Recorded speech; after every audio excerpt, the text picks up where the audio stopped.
दोस्तों आज की वीडियो में हम आपको बताएंगे कि जुमे के दिन हम बिस्तरी करना कैसा है। क्या जुमे के दिन हम बिस्तरी करना ज़रूरी है,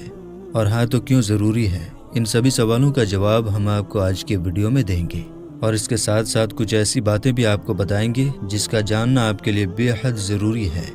इसलिए दोस्तों ये पूरी वीडियो ही बहुत दिलचस्प होने वाली है, आप इसको आखिर तक ज़रूर देखिए। दोस्तों एक मर्तबा हज़रत आयशा रदियल्लाहु ताला अन्हा ने अर्ज़ किया, या रसूलुल्लाह सल्लल्लाहु ताला अलैहि वसल्लम, औरतों को तो बहुत सा सवाब मिल गया, अब मर्दों के बारे में भी आप कुछ इरशाद फरमाएं। तो ये सुनकर आप सल्लल्लाहु ताला अलैहि वसल्लम मुस्कुरा दिए और आपने फरमाया कि जब कोई मर्द प्यार से अपनी औरत का हाथ पकड़ता है तो उसके लिए एक नेकी लिखी जाती है, और जब कोई मर्द प्यार से अपनी औरत के गले में हाथ डालता है तो उसके हक में 10 नेकियां लिखी जाती हैं, और जब वो अपनी औरत के साथ में जिमा करता है यानी कि हमबिस्तरी करता है तो दुनिया व माफिया से अफजल हो जाता है, और जब वो गुस्ल करता है तो उसके बदन के जिस जिस बाल पर से पानी गुजरता है तो उसके लिए हर एक बाल के बदले में एक नेकी लिखी जाती है, और उसका एक गुनाह माफ़ हो जाता है, और उसका एक दर्जा भी बुलंद कर दिया जाता है। और बेशक अल्लाह ताला इस पर फ़ख्र करता है और अपने फरिश्तों से फरमाता है कि मेरे बंदे की तरफ देखो, ऐसी सर्द रात में भी गुस्ल जनाबत के लिए उठा है, और वो इस बात पर यकीन भी रखता है कि मैं उसका रब हूँ। ऐ फरिश्तों, तुम इस बात का गवाह रहना कि मैंने उसको बख्श दिया है। मगर अब सवाल आता है कि क्या जुमे के दिन भी मियाँ बीवी का जिमा करने की कोई फजीलत है? ये एक ऐसा सवाल है जिसके बारे में आम तौर पर किसी से पूछना सही नहीं समझा जाता, लेकिन इसके बारे में हर मुसलमान को मालूम होना बहुत ज़रूरी है। अब इस सवाल का जवाब क्या है, इसके बारे में उलमा इकराम का क्या कहना है, और इस हवाले से हदीस पाक में क्या बयान आया है, आज की इस वीडियो में हम आपको इन सारी बातों की जानकारी देने वाले हैं। इसलिए आज की ये वीडियो आप सभी के लिए बहुत ही ज़्यादा ख़ास है। अगर आप शादीशुदा हैं तो आप इस वीडियो को आखिर तक ज़रूर देखें और मेहरबानी करके इसे शेयर भी कर दें ताकि और भी लोगों के पास ये वीडियो पहुंच जाए। तो चलिए दोस्तों शुरू करते हैं। दोस्तों एक मर्तबा एक औरत अल्लाह के प्यारे नबी की बारगाह में हाजिर हुई और आकर उस औरत ने एक ऐसा सवाल कर दिया कि जिसको सुनकर वहाँ पर मौजूद सभी लोगों ने फ़ौरन ही अपना चेहरा घुमा लिया, क्योंकि उन सबको हया आ गई, उन सब लोगों को शर्म आ गई। दरअसल वो सवाल ये था कि उस औरत ने आकर अल्लाह के प्यारे नबी से पूछा, या रसूलुल्लाह सल्लल्लाहु ताला अलैहि वसल्लम, मेरे माँ बाप आप पर कुर्बान हों,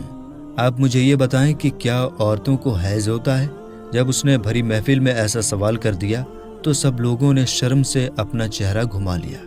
क्योंकि ऐसा सवाल उस वक्त के दौर में अच्छा नहीं समझा जाता था। यानी कि उस दौर में इस तरह का सवाल कोई भी किसी से नहीं पूछता था, इसको शर्मिंदगी का बाइस समझा जाता था। मगर अल्लाह के प्यारे नबी सल्लल्लाहु ताला अलैहि वसल्लम ने इस भरम को तोड़ते हुए उस औरत को जवाब दिया। आपने फरमाया कि हाँ, औरतों को हैज़ आता है। तो दोस्तों इस हदीस पाक से पता चलता है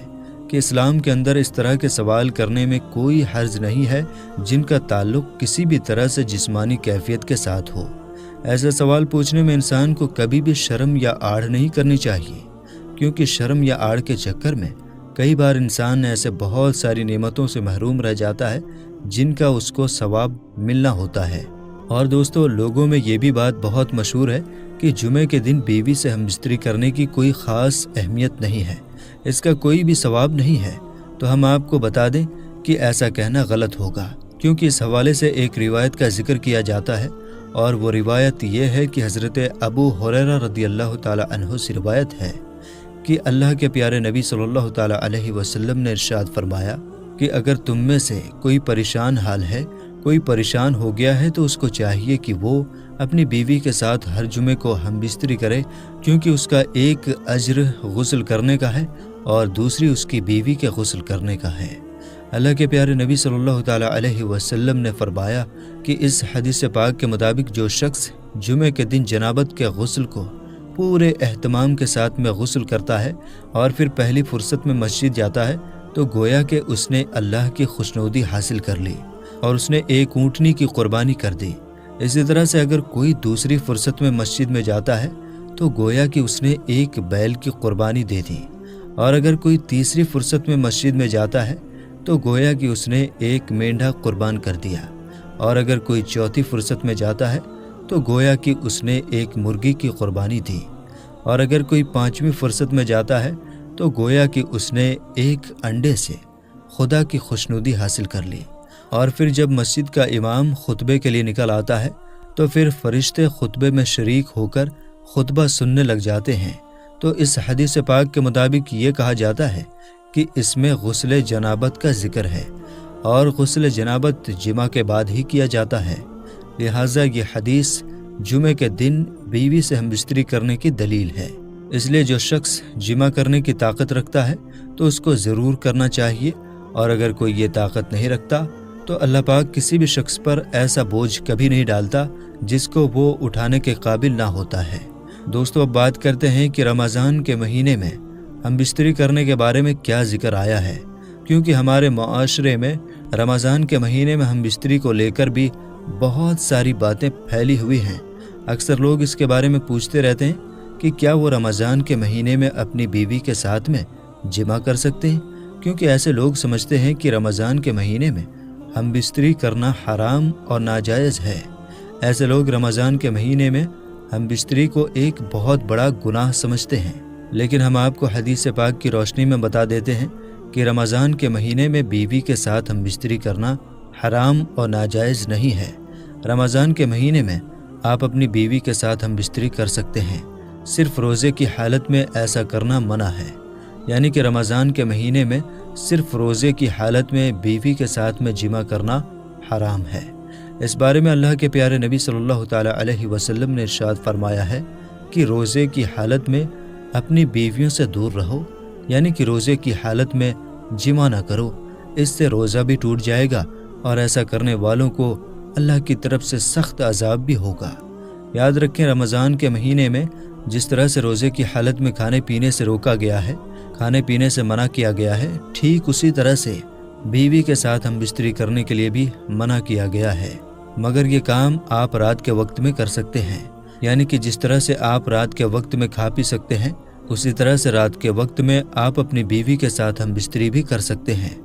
اور یہی نہیں، آپ ایسا دن کے وقت بھی کر سکتے ہیں، اگر میاں بیوی دونوں نے کسی خاص وجہ سے روزہ نہیں رکھا ہے تو۔ لیکن اگر کسی ایک نے بھی روزہ رکھا ہے تو پھر میاں بیوی ایسا کبھی نہیں کر سکتے ہیں، مطلب کہ روزے کی حالت میں ہم بستری کرنا سخت گناہ اور حرام کا کام ہے۔ دوستو، اب آپ کو بتاتے ہیں کہ جو عورتیں اپنے شوہر کو ہم بستری کے لیے منع کرتی ہیں، ان کے لیے اللہ کے پیارے نبی نے کیا فرمایا ہے۔ اپنے شوہر کو ہم بستری کے لیے منع کرنے والی عورتوں کے لیے حدیث پاک میں آتا ہے کہ اگر کسی عورت کو اس کا شوہر ہم بستری کے لیے بلائے اور اگر وہ عورت اس کو منع کر دے اور اس کا شوہر ناراض ہو کر ایسی ہی حالت میں سو جائے تو پھر ایسی عورت پر اللہ کے فرشتے پوری رات لعنت کرتے رہتے ہیں، یعنی کہ اس کو کوستے رہتے ہیں، اور جنت کی حوریں بھی ایسی عورت پر پوری رات بد دعا دیتی رہتی ہیں۔ اس کا مطلب یہ ہے کہ جو عورت اپنے شوہر کو ہم بستری کے لیے بنا کسی شرعی وجہ سے منع کر دیتی ہیں تو ایسی عورت سخت گنہگار ہوتی ہیں، اور کل قیامت کے دن ایسی عورت کو سخت سزا ملے گی۔ حضرت ابو ہریرہ رضی اللہ تعالیٰ عنہ سے روایت ہے کہ اللہ کے پیارے نبی حضرت محمد صلی اللہ تعالیٰ علیہ وسلم نے فرمایا کہ جب کوئی شوہر اپنی بیوی کو اپنے بستر پر بلائے اور اس کی وہ بیوی بنا شرعی وجہ کے شوہر کے بستر پر آنے سے منع کر دے، جس کی وجہ سے اس کا شوہر اس سے ناراض ہو کر ایسے ہی سو جائے اور ایسے ہی ناراضگی میں وہ پوری رات ایسے ہی گزار دے، ایسی عورت پر اللہ کے فرشتے پوری رات لعنت کرتے رہتے ہیں۔ تو دوستو، اس حدیث شریف سے ہمیں اس بات کی طرف اشارہ ملتا ہے کہ جس کو کھلے الفاظوں میں بتا پانا صحیح نہیں ہوگا، کیونکہ عقل مند کے لیے تو ایک اشارہ ہی کافی ہوتا ہے۔ اس لیے عورتیں اس بات کے بارے میں اچھی طرح سے سمجھ گئی ہوں گی اور بغیر کسی خاص وجہ کے وہ اپنے شوہر کو کبھی بھی ناراض نہیں کریں گی، اور جو عورت اپنے شوہر کا کہنا نہیں مانتی ہے وہ اس حدیث شریف کو سن کر نصیحت بھی حاصل کریں گی۔ امید کرتے ہیں کہ آج کی ہماری یہ ویڈیو آپ کو اچھی لگی ہوگی۔ پسند آئی ہو تو اسے دل سے ایک لائک ضرور کر دیں، اور مہربانی کر کے اسے شیئر بھی کر دیں تاکہ اور بھی لوگوں کے پاس یہ ویڈیو پہنچ جائے۔ ملیں گے انشاءاللہ تعالیٰ اگلی ویڈیو میں۔ السلام علیکم، اللہ حافظ۔